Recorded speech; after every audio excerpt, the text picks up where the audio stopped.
All right. Hi. Hi. How's it going? Good. Good. Thank you so much for coming in. Thank you. It's great to see you. Yeah. I was listening to your interview that you did with Quentin Tarantino for your new pod. Yeah. Yeah, so it's called The Margaret Cho. Yes. Yeah. It's cool. We just get together with people that I am friends with for different reasons over the years, and then everybody just comes over. It's pretty much just my house. Yeah, which is really comfortable. Low-key. Yeah, it's fun. Yeah. I like it. It's a good excuse to see people I haven't seen. Yeah, seriously, because you've been nice. friends with him for many years. And Yeah, since probably 1992.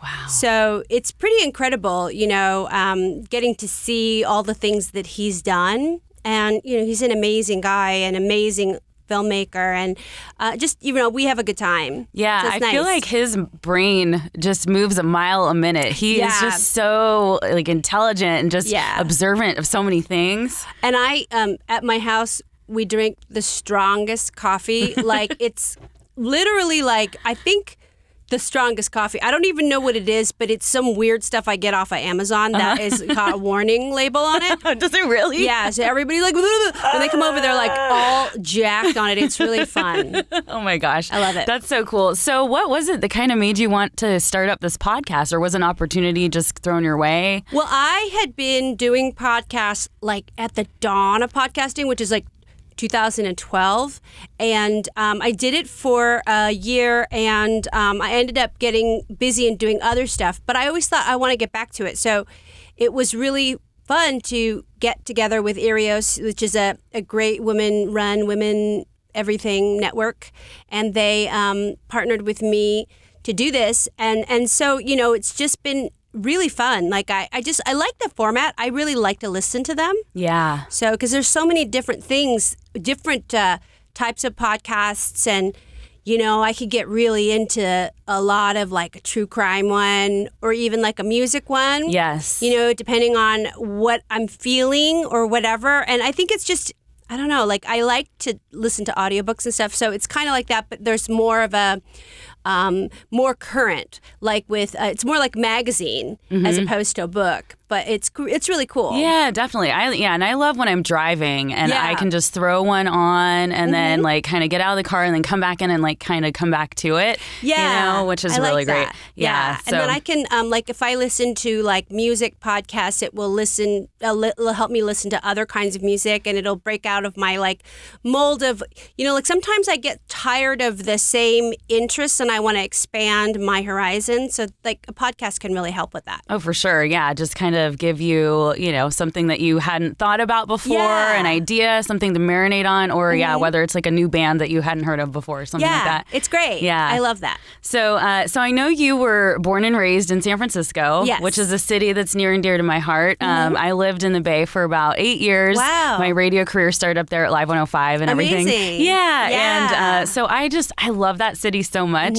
So what part of San Francisco were you raised in? I grew up in the Sunset District. Yes. And then I spent my teenage years on Haight Street as a punk rock girl with pink hair and then buying records. There was record stores all there, and going to shows, sneaking into shows, or getting a fake ID and going to shows at the I-Beam and stuff like that.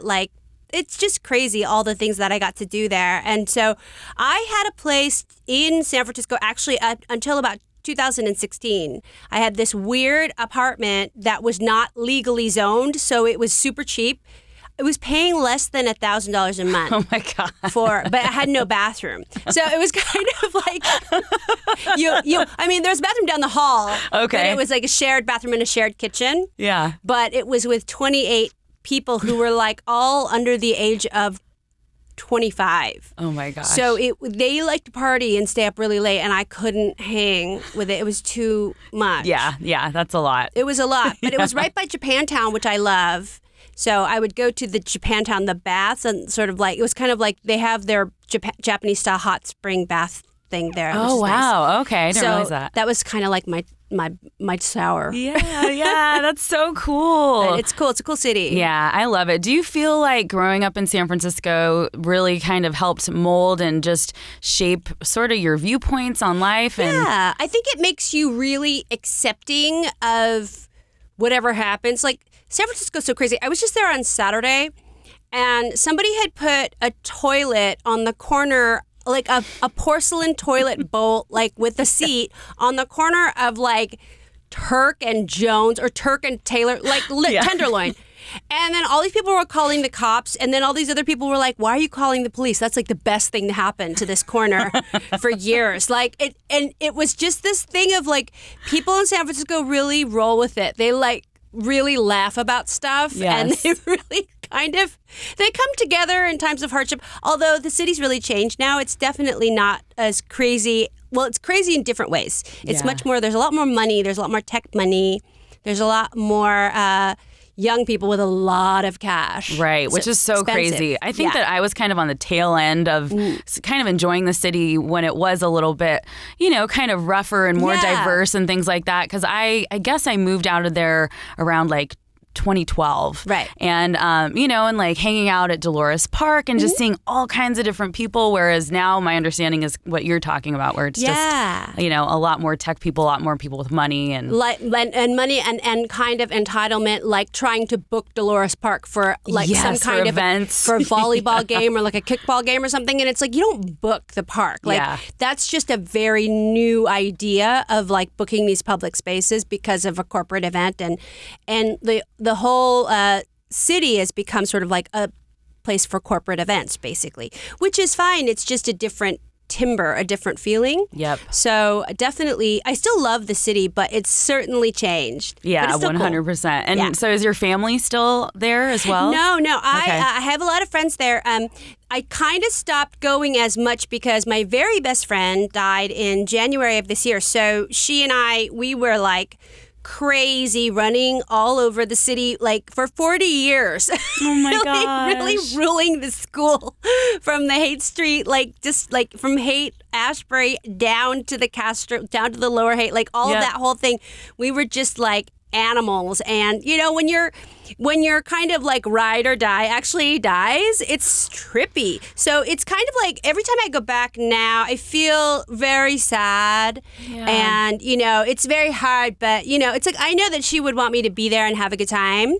So it's kind of it's a mixed feeling that I have. I'll go back. I play in a band there called the Red Room Orchestra, and we're going to be playing the chapel on cool. Valencia, and we're doing the songs of from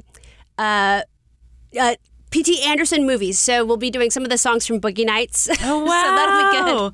How fun is that? So are you doing vocals? Yeah. Okay, cool. Yeah, I sing with them. They do soundtracks. So I sing with them, like I'll do Roy Orbison for their Twin Peaks nights or the David Lynch nights. And then I'll do some different kinds. Like I'll sing some David Bowie for their Wes Anderson nights. So we do like New York and San Francisco. We haven't done L.A. yet, but it's a very, very big kind of big collective band, and so there's all these different members that switch around, but it's fun to play in a very big band because everybody does a little thing, so it's not as intense as like doing a whole concert by yourself. It's different. Yeah, how fun is that? So have you always been someone who was like singing around your house? And yeah, I love music and I love to write songs and make music and do things, but my main job is a comedian, so every once in a while like I'll do a little bit of music in there.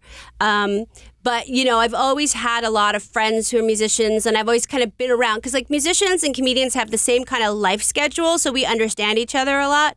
And so I have a lot of friends who I love that I get to go see make music, and I'm always really excited to go see shows. Yeah, seriously, yeah. That's where I just feel the most alive and most full is when I'm out at a concert that I love. It feels good. Yeah. It just feels good, and it feels like you're, like young again. Like I think for me, I'm going to be 51 in a couple of weeks. You look incredible. Oh, thank you. Oh my gosh. I do. I try. I do a sheet mask every day. I do two separate sheet masks, one for my neck and one for my face. Oh my God. Wait, what's sheet mask? A sheet mask is like, those things that you get, they like come in a packet and they're wet and it's like paper. Oh, yeah. And you put it on your face. Uh-huh. So I have one for my feet that's like a bag, like 2 bags that you put your feet in, and then I have one for my neck, and then I have one for my face. So like I look like I'm in a cast, Yeah, like totally. I broke my whole body. But I try to do one every day. It's really crazy. Oh, that's awesome. But really, though, your skin is like so good. Thank you. Thank you. Work really hard.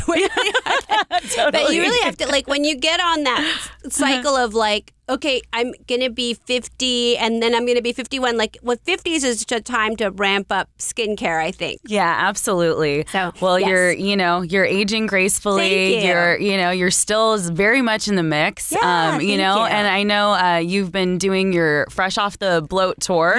Yes. So how, I mean, I'm sure you get this question a lot, just with like the climate of how comedy is in 2019, where, you've been doing comedy for over 30 years. Yeah, so you've yeah. really seen the landscape change quite a bit. Do you approach your comedy any differently now? Well, I think nowadays you have to be conscious of things being taken out of context.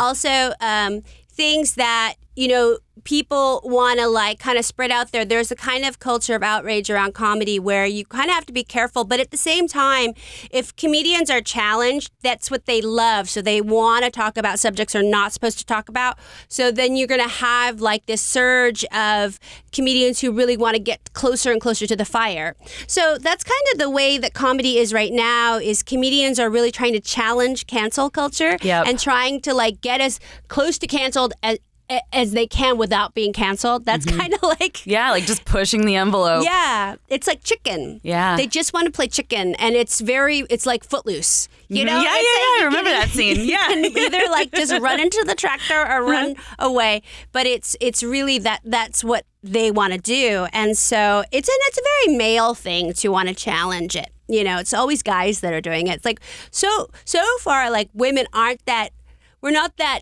enthused about doing it because we just don't care. It's like, I don't care. Like, I don't care, like, to take it all the way to the line of whatever. Like, it's not my interest. But the one person that did do that was Joan Rivers. She loved to do that. But then I knew that she was also really scared of it, too.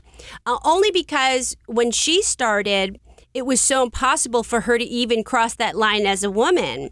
Like when she was doing television in the 60s and she was pregnant, she couldn't even mention being pregnant because that was considered risque. Wow. Which is so crazy. So, I think that she had a feeling of like wanting to push the envelope and push those boundaries because of where she came from, but was still scared of it.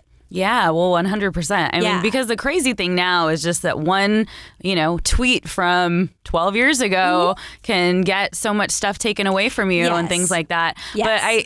But I can imagine, it's like, because you are so, you really do care about so many different communities. And so, I'm like, I feel like, a big part of, your comedy is that you want to be respectful, but you also, you can kind of poke fun at different things and sort of make us all laugh at ourselves. And I feel like that's what comedy is for. I hope so. I mean, I think like, what I wanted to do when I was starting to do comedy is like to make a comedy club safe for people. Like, because I always felt like if you go in a comedy club and you're a person of color, or if you're gay, or if you're just different from the people that you see in there, you're going to feel like you're going to be under attack. Because that's what I always felt when I would go see comedy before I was a comedian. And I was really young and I was scared like comedians were going to make fun of me because I was like with the Asian people and like we were like all super young, and it was like this scary thing. So I wanted to make comedy clubs safe for people who felt like they were other. And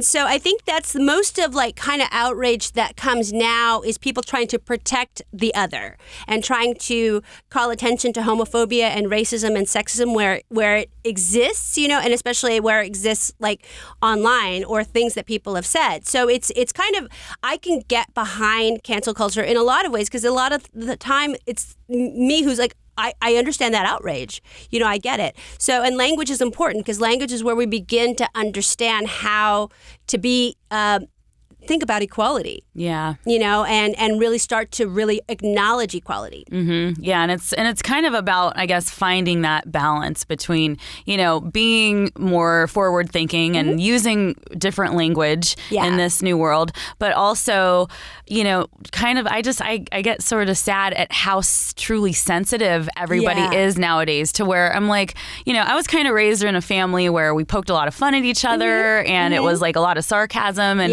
we're still very much that way. And I feel like it made me tough, and it made me be able to laugh at myself. Yeah. And I don't want to see that go away in our culture, I guess. Because then it becomes really bland. Yeah. You want things to be kind of like to have an edge to it, and yet you don't want to shame people. So it's hard to figure out where that balance is. To me, it's really it's important to figure that out too. Like where is a way to be edgy, or where can we be dangerous without hurting people, but legitimately find a place of danger. Where is that fire? Where's that spice? Where are we going to get it from? Yeah. And I guess that's where the challenge, comes for the comedian to figure out how to do that, or to just, you just kind of do your own thing. You're just I'm going to keep doing what I've been doing for the last 30 years. And, you have your audience who gets what you do. Yeah. And, and I think it's in a way, you really shouldn't have to think too much about it. Yeah. But just being a little bit more mindful. Just being mindful and being aware that it's the world is always listening. That the platform of just kind of being alone somewhere, it's kind of not really like that anymore, because we're always on everybody else's social media. You can't lie about what you did, because everybody is a witness to where you were, because everybody's on Instagram Live, everybody's making these videos, everybody's constantly on their phone, and so you have this documentation of time as it happens in real life, and there's no way to cover your tracks. There's no way to say you weren't somewhere, say that you weren't with that person. There's just so many ways that we're sort of being witnessed all the time. So it's interesting. It's we used to think about this being the future. We're actually living in the future. Yeah, seriously. So it's pretty wild. I was listening to this interview with Jim Morrison the other night, and it was so amazing, because everything that he was talking about has become true. And he was talking about how he's there's going to be a time where people are living these basically virtual lives, and life is happening down the street, but people are in their homes, not out there living life, and it's just such a trip, it's really just about being responsible with the phone and with the technology and all that stuff. Yeah, and I think being truthful about it too. I think so much of our lives now are really curated. We're not we're editing all our photos. We're kind of taking a bunch of all of the sort of Instagram selfies. All of that stuff is sort of to make people think that you have this life that may or may not exist, right? Or these attributes that you have that actually may not be real. And so I think that the more we edit and curate our lives, the less we have a sort of a grasp of what real life is. Yeah, 100%. And I wish that I just because I know when I'm posting on my Instagram, I'm this is a very small version of who I am and what I look like, and you know what I mean. And I know that, but then when you go online, you're looking through and your brain is still comparing yourself to that, even though that that's not real. Yeah. So I really hope that people can sort of just get more in line with, and in tune with knowing that this is basically a second life that's not real. That's not real. Or that people often forego their real life for what they see in their phone. It's just kind of, it's like when people take out their phone to film part of a concert. To me, that's always weird, because nobody wants to see your phone's video. Yeah. It ruins the whole thing. And then you're behind them and you're watching through the phone. But I get guilty of doing it all the time. I do it too. I'm why am I doing? Yeah. But I'm so much more I love when I go to a Jack White concert and I have to put my phone in the little yonder bag. Yeah. And I'm well, I can't touch it. And then I so enjoy the entire experience, It's so awesome. Great. It makes it really special when you don't have to look at it through the little screen. I mean, we look at our phones so much, and we look at the world through our phones so much that it's great to actually be forced to put it away. Of course, it's going to be Jack White.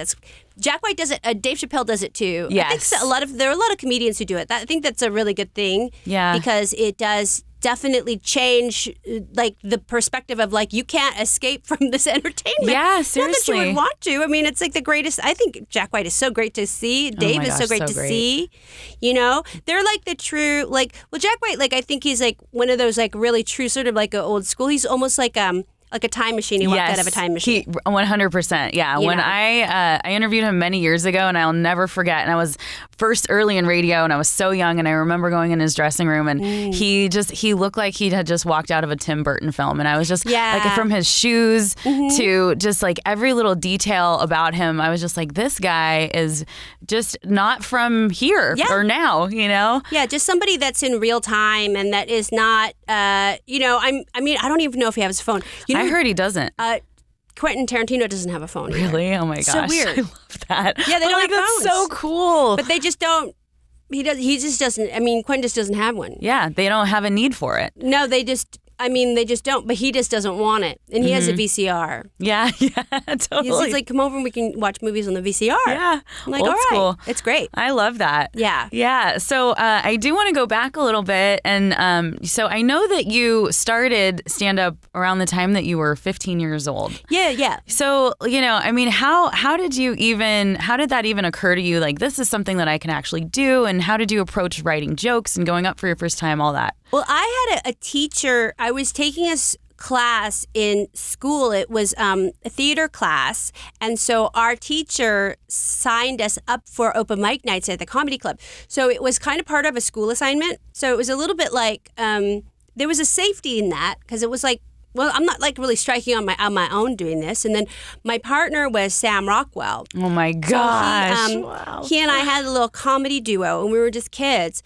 But we would just do these like skits that we had written out like for our kind of our class and then go up. And then, part of it is like people were just so excited because we were just like these real like young kids, like 14, 15 years old kids, like kind of doing sketches. And so they loved it, And then he ended up moving to New York with his mom. And then I stayed. And then I kept doing comedy. Like I kept on signing up and going back to the places that we had been through as a class. And I loved it. Like I just fell in love with it. I really didn't want to be a kid anymore. Like I was very frustrated at school and, like I didn't have a sense of fun and I didn't enjoy it. And I just wanted to be out there and I wanted to be an adult really fast. And part of that is a mistake, now that I look back, like that's kind of sad that I just wanted to opt out and be an adult. But I really wanted to start my career. I wasn't getting anything out of school. Sometimes people feel that way, like they don't feel like school's going to help them. And I didn't want to go to school anymore and I just wanted to be a comedian. Yeah. Well, I think when you find that thing that brings you that sense of joy and purpose and passion, and if you found that at an early age, when you're just like, I know what I want to do. I don't want to waste all this time at school. Like I've already found it. But I would go to Live 105 in the morning to listen to Alex Bennett because he had a live show and he would always have comedians on. Mm-hmm. And so my friends and I would go, like these like young comics, we would go. And then later on, I would be on the show like as a comedian, which was really a dream, So Live 105 was very, very important. Like those stations, those like radio stations when they had like this sort of morning zoo style, like comedians on the radio, it was a really influential thing. Yeah, totally. Yeah. I have a lot of pride and love from, starting at that radio station. Yeah. And still, it still continues to be a place where, I know like comedians are always brought in for like the morning show and stuff like that, which I think is really great. Yeah. Stand-up comedy has become such an important thing for me since I got sober. So I've been sober almost 4 years. That's great. And, and I started going to the Comedy Store. And it just became for me this thing that I could do that didn't revolve around drinking or just sitting at the bars, and where I could be entertained and where I could laugh at, if I wasn't feeling that good, I could laugh, or if I was feeling happy, I would laugh even more. And it became like a very therapeutic thing. Yeah. And I know for you, you've been through so many different things in your life. You're very open about, the fact that you're a survivor of rape and, eating disorder there, and I know you're in recovery as well. So have you just found comedy to be sort of a space for you where you are able to kind of heal and get things out and kind of connect with people? Oh, for sure. I mean, comedy is really healing because it's like this coping mechanism. And then like, if you I'll listen to like some kind of like recovery like speakers and stuff, like whenever they're like telling jokes or talking about how their life was, it's really entertaining. Like I always really laugh at that kind of stuff. Or comedy can be really, it's just so fun, and it feels like you're getting away with something too. There's something about it like that. I really like duos too, maybe because it's sort of my start, as I always love comedy duos, whether that's like Key and Peele or like Ab Fab, or like I like a comedy double act is really fun. So for me it's just a really I don't know, it's just a real pleasurable experience, and I love comedians. Yeah. Do you think you would ever do a comedy duo? Yeah, I would love to. I think that it would be really fun. One time I did a sketch show with a really famous podcaster who's really funny, Karen Kilgariff. We did it in the late 90s, and it was really fun. That's the last time I sort of did any sort of like a double act, but I would love to get back to that at some point, because it's just really rich and it's fun, and there's a lot of possibilities. Yeah, that's really cool. It's cool. Yeah. So I know, like, obviously having, your parents being, from Korea and stuff like that, were they supportive of your decision to go into comedy, or were they kind of scared for you? They were scared. They didn't understand it. I mean, because they just they don't have stand-up comedy in Korea, so they don't really have a tradition of it. They do in Japan, which is weird because Japan is like, there's so much stand-up comedy, and it's kind of like England. There's a lot of stand-up comedy, but it's used as sort of a social instigator, like a comedian. They do a lot of crowd work where they come and like they talk to you and like make fun of who's there and what's going on, and it's very improvisational. And I think Japan is similar, but Korea doesn't have that. Korea has like slapstick and like clowns, and then they have like people like Psy, they sort of do like a funny song, but their comedy is very it's kind of like almost like Charlie Chaplin, like that kind of. It's very physical, and it's very like clownish. So there's no like comedy where it's just language or people talking about their experience. So my parents really come up against the cultural like barriers of it. Although my dad has like written joke books, he doesn't write them for like personal narrative. It's mostly like, well, you could say these, they'll be inoffensive. If you're telling a speech or you're doing a toast, you can use this. Nice. That kind of stuff. So comedy for them, the kind of comedy that I do, is very hard for them to grasp. So it's definitely weird. And then they also were like upset that I didn't go to school, because that's like the most important thing for Koreans, is to have, that sort of like thing of like, well, my kid went to this in the school. That kind of stuff is much more valuable than anything else. So not having that, they were really upset. Yeah. Was it hard for you to sort of be on an island in some ways, like just, you and your heart believing like, this is what I want to do, this is what I love doing, and then for them to kind of not really understand it? Yeah, it was fine, because I was so happy doing comedy. Like I just felt alive, and like being with comics until like 4 a.m, like going to like have coffee and like going and like hanging out and laughing. And, I would come back. We had this comedy club called the Holy City Zoo, which was on Clement Street. Oh, okay. And so we would all come back there, and we would do shows for each other. It would be like Patton Oswalt and Brian Posehn and all those people that we all lived in that neighborhood, and Robin Williams would be on stage making fun of another comic, and like it would be like Robin Williams kind of doing a private show for us, just the comics, and it was so exhilarating. So I think it didn't matter that my parents didn't get it. It didn't matter that I wasn't really achieving any professional success at that point. I just loved the world of it, and that was enough. Yeah, definitely. Yeah, that's awesome. It's cool. I think that's encouraging for anybody, who is out there. Because, even for me, like with this profession and, my parents didn't really fully understand what it was that I was doing. But I just knew, I was like, this is just it. Like, I've got to follow this path. And then they eventually see that you're doing okay. And they're like, okay, all right. As long as you're safe, you got money coming in, it's working, so... Yeah, it can be very encouraging. It's good because it's like if you love what you do, that kind of becomes its own reward. And then whatever like financial thing, whatever, all that sort of takes care of itself. But it's to find that thing that, we're really passionate about. You kind of know actually when you're really young, like what that is. You can kind of identify it in a lot of ways. People have those sort of things of like what they want to be when they grow up. It's actually like kind of a good place to look for those kind of ambitions because your childhood self has a kind of a deep wisdom that we don't even realize. Yeah. Oh, very much so. Yeah. Because I was always I just knew I loved music, but I didn't know in what capacity that was going to, come to play. But, but it worked out.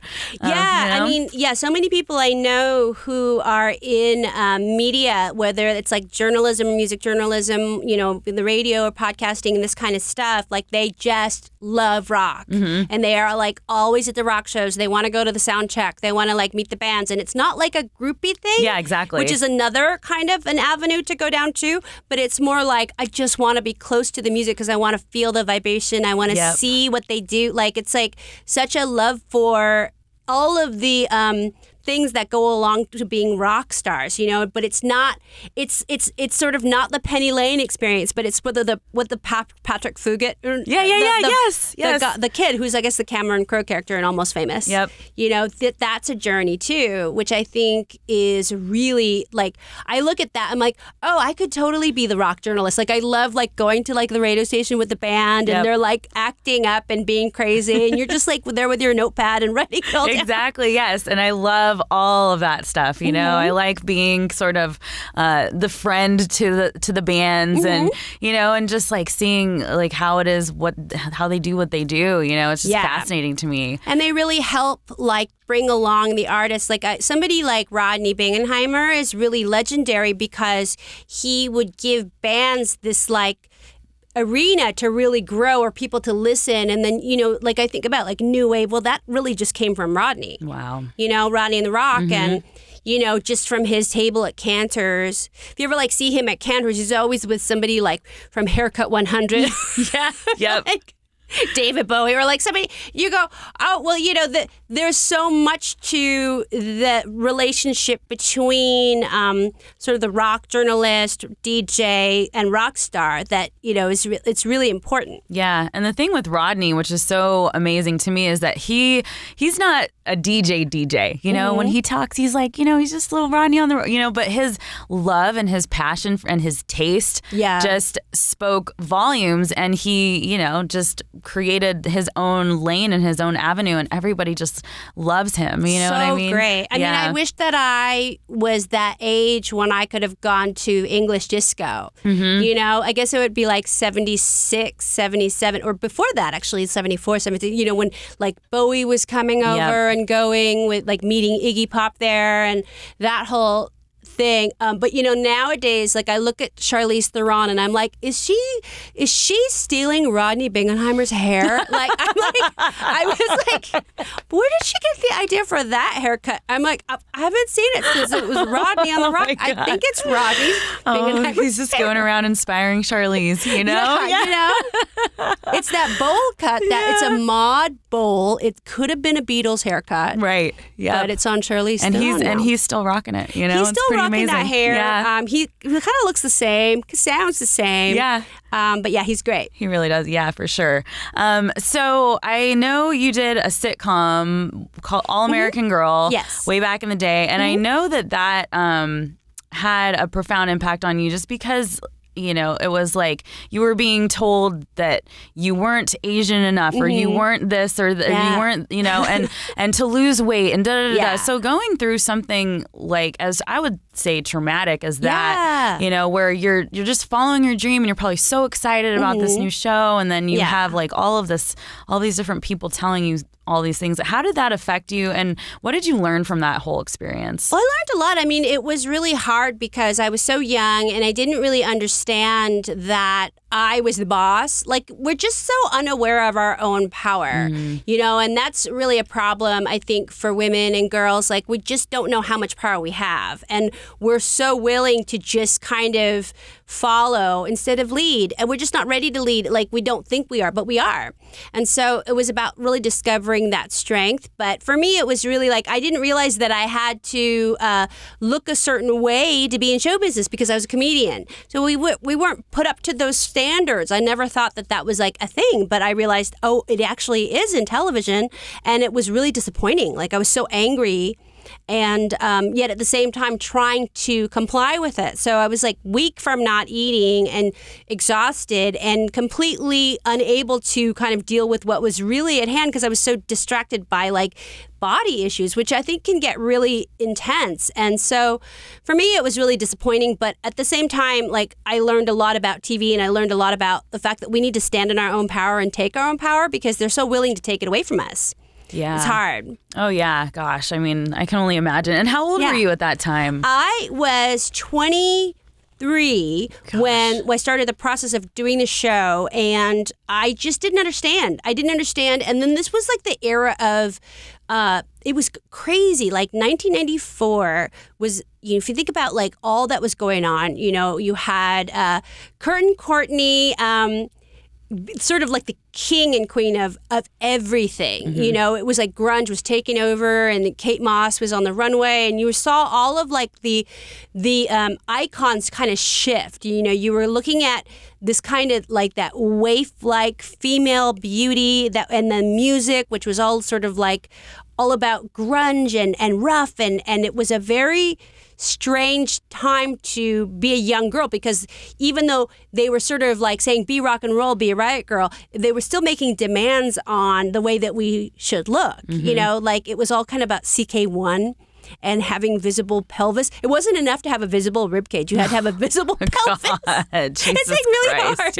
Yeah. It's really hard. I mean, it's like we didn't have Lizzo. We didn't have Ashley Graham. We didn't have Tess Holliday. We didn't have any body positivity yet. Mm-hmm. This was so kind of like, it was its own kind of body positivity because it was like, okay, let's just like have short hair and not wear makeup or have dirty hair or whatever. Mm-hmm. But it was still like these very thin archetypes that we're seeing over and over. Yeah, it was like the heroin chic, like just smoke cigarettes for breakfast, lunch, and dinner, like that it's too hard. Oh yeah, it's insane. It's really hard. And so I think that era gave birth to a lot of people who had pretty serious eating disorders. And, it's kind of a lifelong thing when you get that, like, because it's really hard to kick it, It's the hardest one. Yeah. The hardest, because it's a form of addiction, really. Yeah. And it's the toughest to overcome. Yeah, because society's on its side in a way, because it's like when I would get thinner, everybody would notice and be like, hey, you're doing great. And that was kind of like this thing of you get addicted to that praise and your own comfort with taking up less space, and then that becomes this addiction unto itself, and it's a very crazy kind of place to be.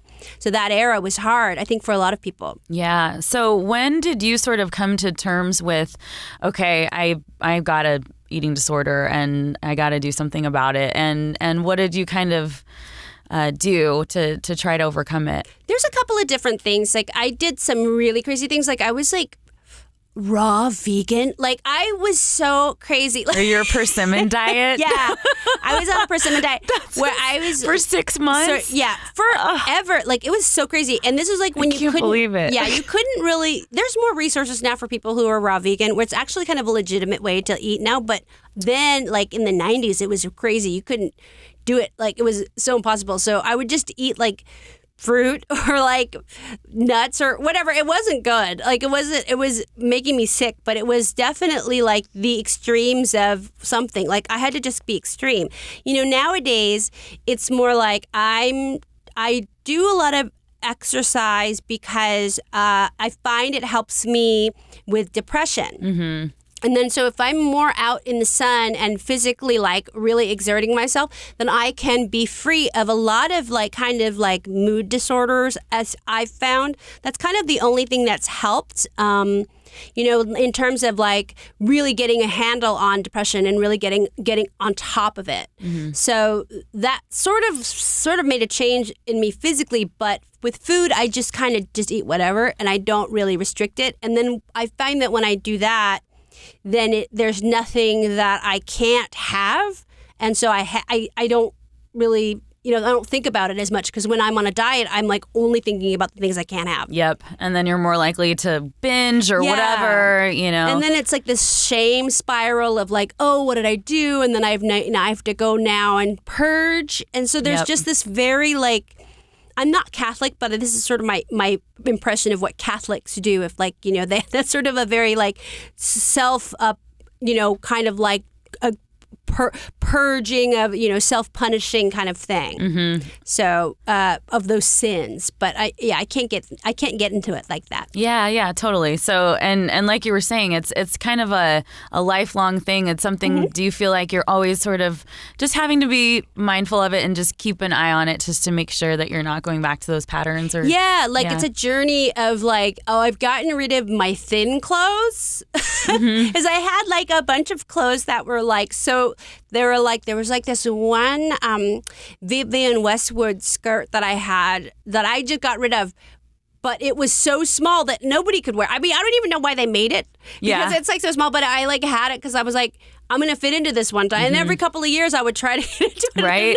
You're like hanging on to those old clothes. Yeah, because like when I got sober, I gained about 20 pounds. Mm-hmm. And it's only been over this last like year that I've managed to like shed most of that weight. Yeah. And I remember like, I was like, I'm not willing to get rid of my clothes. Yeah.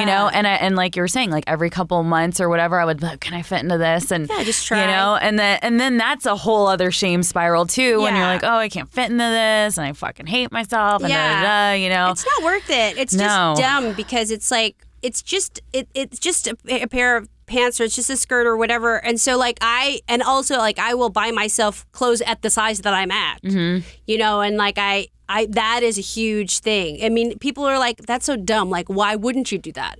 But it's like, I would only buy things that were too small so I could diet into it. Yeah, seriously. Which is crazy. Yeah, but I think so, like, our culture is just so messed up. And I think so many women just still struggle with, like, just having this weird relationship with food, Because I don't think that mine is healthy, It's not an eating disorder, but it's definitely not healthy. And it's something that I'm sort of always having to kind of be mindful of where I'm like, it's nourishment. Yeah, it's fuel. Yeah. And it's like, well, once we get to like realize like we have to listen to our bodies and feel like we'll listen to what we need, it's really important. Like, I mean, I don't know, like I think that, we can just get into such shame about things like white flour or sugar or cake or pasta. I love pasta. Yeah, same. Yeah, seriously. And just being like, okay, like I'm not gonna, like you were saying, not just cut yourself off from, because I like to have ice cream and I like to, like I love sweets and stuff, and I don't want to cut that out of my life. Yeah. And when I do get all strict and crazy like that, I'm just like, I'm not happy. Yeah, I get so miserable if I can't have like ice cream in a sugar cone. Yeah. Like 2 scoops. Yep. And I have to be able to just eat whatever, but it's definitely something that, like, and I think sobriety is something too where you do get more conscious of what goes in. It's like we have this opportunity to be healthy now. So it's like you want to treasure that too. Yeah. But it's also like you want to be good to yourself. Totally. As well. So have you well, and I hope this isn't, too much to ask, but just as far as like your recovery goes, like have you sort of had that where you've like been sober and then relapsed and been okay. Yeah. Yeah, it was like that for me as well. I relapsed for a long time though, like, 'cause I was sober in the 90s, and then I relapsed for 13 years. Oh, wow. Yeah. Wow. And how much time, like, had you put together? I was sober for 7 years. Oh, my God. And then I was like, I kind of was like, I don't want to be sober anymore. Like, I was over it, and I had a fight with somebody that was also sober, and that kind of, like, pushed me out into this place of, like, I hate these people. What the hell? Like real mad. And then I got married and I bought a house, and I was like, I'm all right. Like I just started really feeling myself. Right. Yep. And then our little ego gets a little. I was feeling myself. And then I I went to this like downtown party and somebody handed me this jamba juice filled with like psychedelic mushrooms. It was like an orange smoothie, but it was like all these mushrooms ground into it. And I drank the whole thing, and it was like so weird to be like high on mushrooms after being sober for 7 years. It was really not good, but I was kind of like digging it too because it was so crazy. Yeah. And then I just was like out for like 13 years, and it was a slow kind of, you know, like dismantling of life. Like it didn't happen overnight. Like sometimes in those programs they say like if you go out you'll die, but I didn't die, so I was like feeling that too. I'm like, hey, I'm still here. So then I got really bold with that, but it just gets ugly. Like it was so nasty, and I got really sick, and I think that it's just you know, it's really like it's something that I had to really feel bad about. Like I wasn't even really willing to get sober again. I got intervention, and I was so mad at my friends. Fortunately, most of my friends are sober, and they really love me, and they would just like, you know, I am so lazy. I didn't make time to get new friends. I just kept the same sober ones, and they were like also like they're also nice and like. They didn't want to get in my way, but they were like, we should probably do something. She's going to die. Oh, my God. So they all got together, and I was so mad. But they took me to rehab, which was kind of cool. And I love my rehab, actually. I had a really good time in rehab. Oh, good. It was fun. But unfortunately, a lot of people that I was in rehab with died. So it was like really awful, because then you realize how deadly it is when you go to some place like rehab, because it's kind of like that's like the last stop for a lot of people. I didn't even think about that, you know? Oh, yeah. So many people. I mean, it's crazy to me how, you know, I'll go to a meeting one week and then the next week that person's not there because they've overdosed and died, you know? And I'm just like, oh, my God. It's rough, like, especially with fentanyl, you know, now it's much more frequent, I think. Oh, yeah. Because before there was, I don't know, there was ability to kind of, people could do things for longer, but it's rough. But then the worst is like when people die from drinking, that leaving Las Vegas way. That was more kind of my way. Right, where it was like a long term, like you're just, you know, totally, your liver's just going to shut down on you. Like it's all hard. It gets all hard, and I could feel it like getting all hard. Yeah. So sick. Oh, my God. So how long have you been sober now this time? This time around, I have almost 4 years, actually, just like you. Wow. Which is cool. Good. Yeah. Which is good. And I think, you know, it's like, I don't know, it's really different now because I can't, like, go out again for 13 years. Like, I can't, like, I'm going to come back, like, when I'll be in a walker, if I can walk at all. Like, you know, it's like, no. It's just, it gets real, like, for an older woman, it gets really undignified. You know, like, if you don't get a handle on it for especially in Hollywood, you can get it gets real ugly, you know, like, not that, I mean, it's kind of a Hollywood tradition of like this sort of like wasted old bat, but you don't want to go that way. You don't have to go. Yeah, exactly. You don't have to. So has this last 4 years of being sober and stuff, have you felt a lot of joy in your life? Like what has been sort of happening for you? I don't know, just maybe what's been different about this time? Well, it's been really good, and it's really, I mean, it's interesting, you know, and I'm single, which is also new. Like to be single, I haven't been single in so long that I haven't been single since apps. So I haven't done any apps yet, but I keep thinking. I actually haven't either, though. I'm too afraid to do it. Are you scared? Yeah. It's different. Yeah. But I've done like a little bit of internet things, but I'm like, I don't know. And then they're like, well, why are you sending me pictures of Margaret Cho? And I'm like, I don't know. What do you want? What do you want pictures of? And so I'm supposed to get on Raya, which is I guess the app for people who have some fame, but I haven't gotten on there yet. Yeah, for sure. I know. Well, I feel weird about it, which maybe I need to get over it, but I just feel like it's weird to shop for shoes like the same way, or like shop for people in the same way you would shop for shoes. You know what I mean? Yeah. It's a little weird. And I think I'm just still like this hopeless romantic who's like, oh, I want to meet them at the grocery store. Or I want to meet them in that here. Which just happens. It can happen. It but definitely happens. I just feel like guys don't ever just come up and ask me to coffee or anything like that. You know what I mean? Well, also we're very wary of that because it's almost like, it's weird when somebody just comes up and says something like that, or just wants to do something with you and you're like, am I going to get killed? Like, you don't know. Like, everything is so weird. That's true. Yeah. Like, whereas you don't with know. the app, it's kind of like you have like a vetting process where you can take some time to get to know someone. Like, at least they have an email. Yeah, totally. You send your mom, I'm going on a date with this person, So there's a kind of a trail, but then also it's just it's a little weird because it gives too much, like, people can flake out. Mm-hmm. So it's like you sort of don't know where to put your feelings exactly. So I don't know. And then I'm like, maybe I should just be single because I haven't been single my whole adult life. Wow. So maybe I should decide kind of like I'm kind of loving that too. Yeah, totally. So maybe that's a thing. I'm not sure. Yeah. Well, you're doing it. You know what I mean? It's so good. Yeah, totally. Yeah, I feel like it's been good for me to just really. I'm like, well, I feel like God or the universe will bring the right person into my life. Yeah. When it's time. And exactly. Maybe right now it's just I'm focusing on my career and my recovery and family and friends and trying to get my shit together. Life. It's a big life on its own. And then I like what is it? Is it Emma Watson's just like, I'm self-partnered? Yeah, I saw that. Yeah. Yeah. And I like that. I'm like, of course. Totally. That's right. Yeah, there's absolutely nothing wrong with it. And I know, and I don't really feel any I don't feel like I'm missing out because, like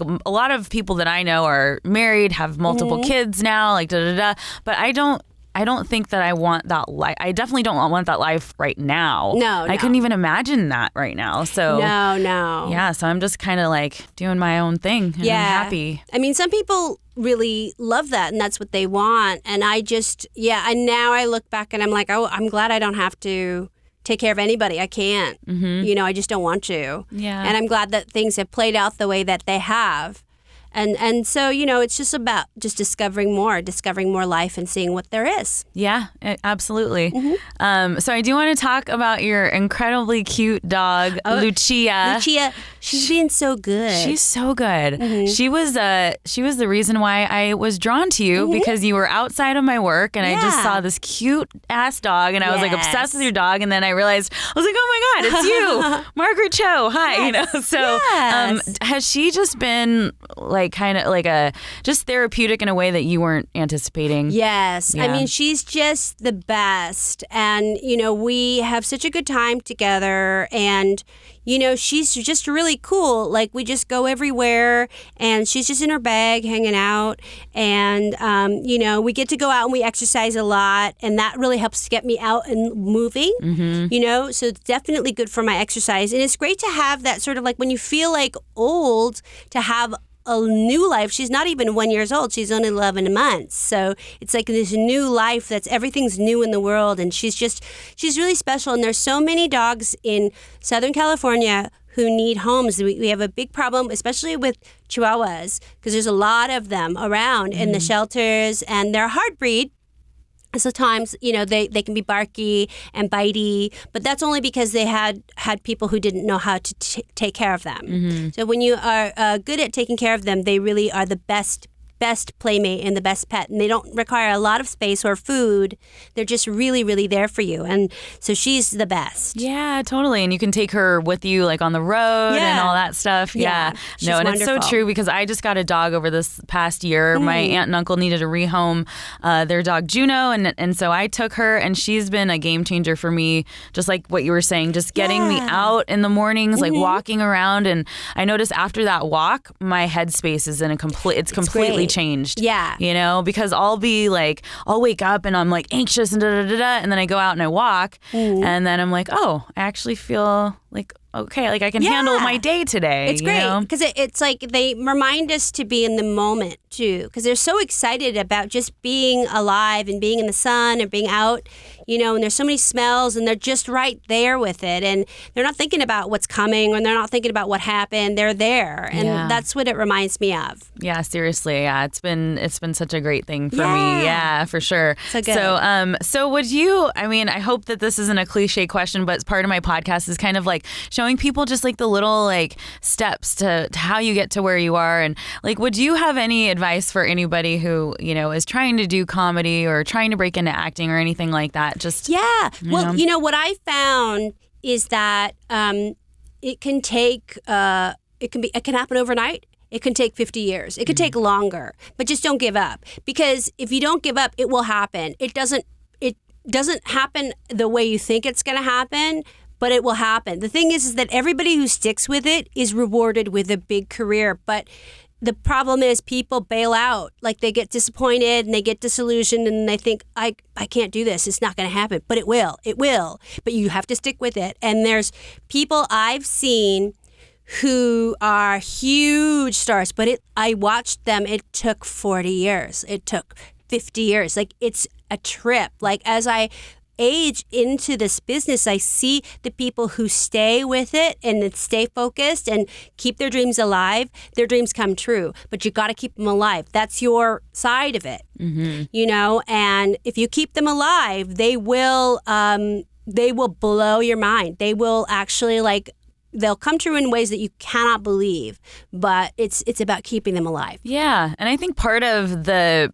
journey is the fun of getting there. And also, you don't want to get somewhere when you're not ready for it. You know, if you get something too soon and then you blow it, then it's like, well, that's gone. But if you have the time to learn all of this wisdom along your way and talk to your, different people who do what you do and learn from them, it's like, then when you finally get there, you'll be ready for it. Yeah. And that you'll enjoy it and that you'll feel like it's really deserved. And then there's a lot of people who get fame and fortune way before they feel like they deserve it, and then they have no way to enjoy it because they have this sort of they feel like they're frauds, and that's not good either. So it's about really it's the journey and having fun every step of the way. Yeah, totally. Well, and you've done so much over the span of your career. Is there anything that is still kind of on your bucket list, or what are you sort of hoping to do just in the future in general? I don't know. To me, it's just about doing more, continuing more, and to be able to continue to do the kind of work that I want to do. And so that, whether that is comedy or acting or even music, just getting to do more. Yeah, totally. Well, I hope you you and your band do a show here in LA, because I would so love to come out and see that. It's That'd really be fun. Super awesome. Yeah. Yeah. Well, it's been a real privilege and honor for me to get to talk to you, because you've been a woman who is just always so open and honest about your experience. And I really try to emulate that because, I just feel like, I have a platform, so I'm really open about talking about my recovery, talking about my mental health problems. And, that's great. And so I just, it's just been so cool to just sit here and get to talk to you for an hour. Yeah, I love it. Thank you. Yeah, so thank you so much for coming on, Margaret. Thank you. And and everybody has to check out your new podcast, The Margaret Cho, wherever you get podcasts. Awesome. Thank you.